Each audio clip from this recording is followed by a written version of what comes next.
वर्तमानाच्या काळामध्ये सुद्धा एक विश्व हिंदू परिषदचा सतीश नौबादे म्हणणारा 60 मुलींना त्यांनी सांभाळून ठेवले, पळून गेलेले पोऱ्या.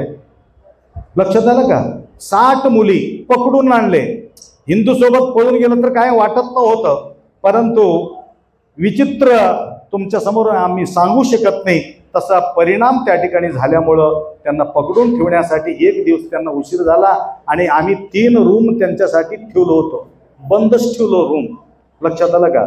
नंतर मी विचार असा का केला तो, आणि बरेचसे लोक बाहेर झोपले तो रूम मध्ये झोपत होते. आपा 60 मुलींना मी वाचवायचं काम मी केलेले आहे.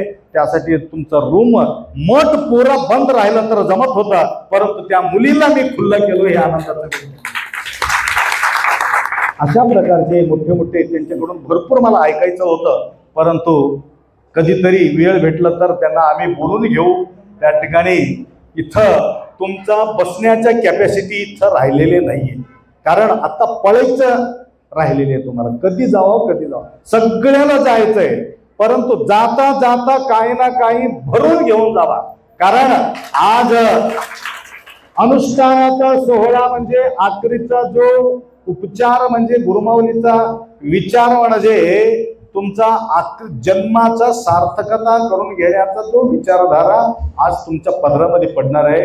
त्याकरता तुम्ही आश्रय म्हणत होतो, या प्रकारे आश्रय घेण्यासाठी सगळ्या वस्तूचं आवश्यक असते. त्याप्रमाणे आम्ही जे काम आम्ही केलो, लक्षात आलं का?